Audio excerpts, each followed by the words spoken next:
একই আকাশ, একই বাতাস, একই যন্ত্র, দুই ডেমোক্রেসি মিলে গেলে একটা ওয়ার্ল্ড পাওয়ার হয়ে যায়। নতুন করে যে স্বপ্ন তুমি আমাদেরকে দেখাচ্ছ, সেই স্বপ্ন তোমরা 47-এ ভঙ্গ করেছ।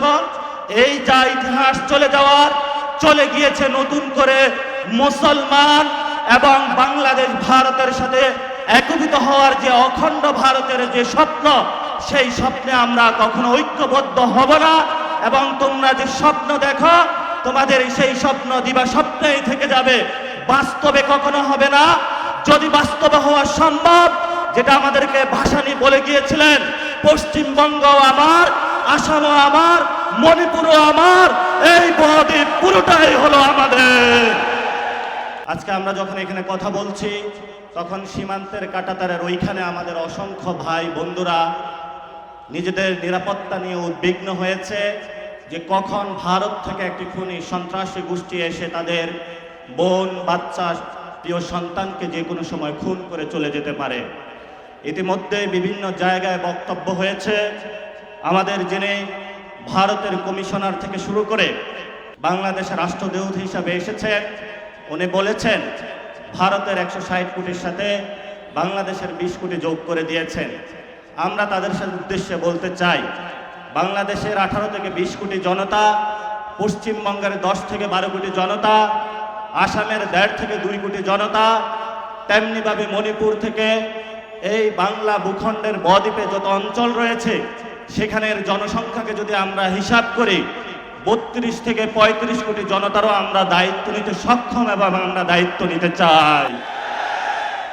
যদি তোমরা আমাদেরকে সেই আকাশ দেখাতে চাও, যে অভিন্ন আকাশের স্বপ্ন, সেই অভিন্ন আকাশের স্বপ্ন ভঙ্গ তোমরা করেছো 1947 সালে, যখন আমরা একটি ভারত স্বপ্ন নিয়ে বেঁচেছিলাম, যে আমরা ঐক্যবদ্ধভাবে ভারতে একই গঙ্গা, একই জলে বসবাস করে, একই পানিতে বসবাস করে নিভৃতে এখানে থাকবো।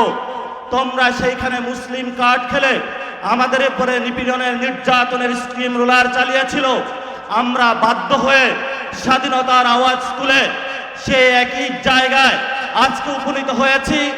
নতুন করে যে স্বপ্ন তুমি আমাদেরকে দেখাচ্ছ, সেই স্বপ্ন তোমরা 47-এ ভঙ্গ করেছ।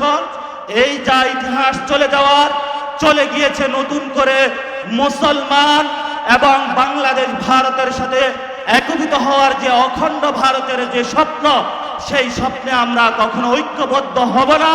এবং তোমরা যে স্বপ্ন দেখো, তোমাদের সেই স্বপ্ন দিবা স্বপ্নেই থেকে যাবে, বাস্তবে কখনো হবে না। যদি বাস্তবে হওয়া সম্ভব, যেটা আমাদেরকে ভাসানী বলে গিয়েছিলেন, পশ্চিমবঙ্গ আমার, আসামও আমার, মণিপুরও আমার, এই বদ্বীপ পুরোটাই হলো আমাদের। প্রিয় উপস্থিতি, 1947 সালে আমার আপনার যারা বাপ দাদা চাচা তারা যুদ্ধে নেমেছিল একটি বৈষম্যহীন বাংলাদেশ গঠনের জন্য। কিন্তু 1971 সালে বাংলাদেশের মুসলমানদের উপরে, বাংলাদেশের মানুষের উপরে সেই বৈষম্যহীন বাংলাদেশ গঠনের পরিবর্তে ভারতের একটি পুতুল সরকার, মুজিববাদী সরকার বাংলাদেশের উপরে আবারই চাপিয়ে দেওয়া হয়েছিল। যেই মুজিববাদী সরকার গত 53 বছরে আমাদের উপরে জুলুম নির্যাতন করেছিল, আমরা স্বপ্নে আকাঙ্ক্ষা দেখেছিলাম 24-এ আমরা রক্ত দিয়েছিলাম। ভারতীয় যে বয়ান, সেটা থেকে বের হয়ে একটি স্বাধীন পররাষ্ট্রনীতির মধ্য দিয়ে যাব। সাথে সাথে সেই রক্তের হোলি খেলায় ভারত আমাদের সেই শহীদ ওসমান হাদি ভাইকে শহীদ করে দিয়েছে, অসংখ্য ভাইকে শহীদ করে দিয়েছে।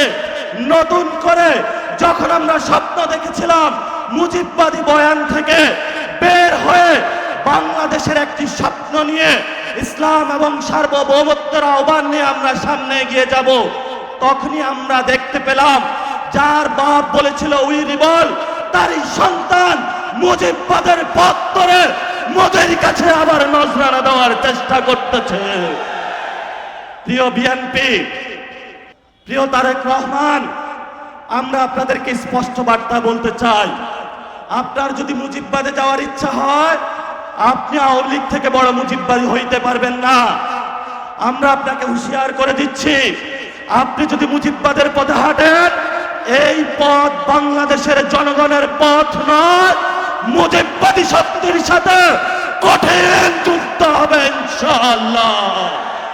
সেই যুদ্ধে যদি বিএনপি বা আপনারা যদি মুজিববাদের পক্ষে থাকেন, 24-এর গণ অভ্যুত্থানে যদিও আপনারা আমাদের সাথে রাজপথে ছিলেন, আমরা সেখানে আপনাদের সাথে কোনো কম্প্রোমাইজ করব না।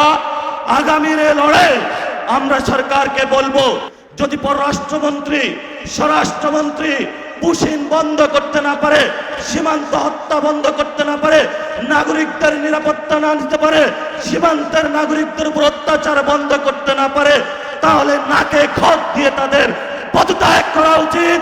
আর যদি তারা সসম্মানে পদত্যাগ না করায়, তাহলে তোমাকে টেনে হিঁচড়ে আমরা বাংলার মাটিতে পদত্যাগ করাবো।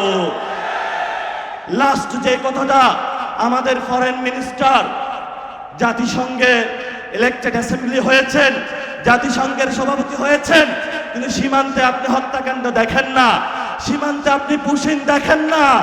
আপনার চোখে শুধু সেখানে কিভাবে ভিন্ন দেশের করায়ত্তের মধ্য থেকে বাংলাদেশের সার্বভৌমত্ব জলাঞ্জলি দেওয়া যায়, সেই পথে আপনি তারেক রহমানের সাথে হাত মিলিয়েছেন। প্রিয় খলিল ভাই, এই খলিল ভাই আপনি ছিলেন না। যদি আপনি মুজিববাদের পথে হাঁটেন, আমরা আপনাকে শায়েস্তা করার জন্য প্রস্তুত আছি। তখন কোন খলিল ভাই আমরা চিনব না, সালাউদ্দিন ভাই আপনাকেও আমরা চিনব না। প্রস্তুত হন। আমরা ছিলাম রাজু ভাস্কর্যে, শাহবাগে এসেছি। ভবিষ্যতে পুরো বাংলাদেশ একসাথে জেগে উঠবে সার্বভৌমত্ব এবং ইসলাম রক্ষার আন্দোলনে। সবাই প্রস্তুত হন, সময় শুরু হয়েছে। তাগুতের তখ্তে তাগুত পতন হবে, মোদির পুতুল সরকার বাংলাদেশে পতন হবে, শিলংয়ের সেই ঘেটুপুত্র সালাউদ্দিনের পতন হবে, আমেরিকার পুতুল পুত্র সেই ফরেন মিনিস্টার খলিলের পতন হবে। এদের পরে যারা মুজিববাদের নব্য দূষক, তাদেরও বাংলাদেশে পতন হবে ইনশাআল্লাহ।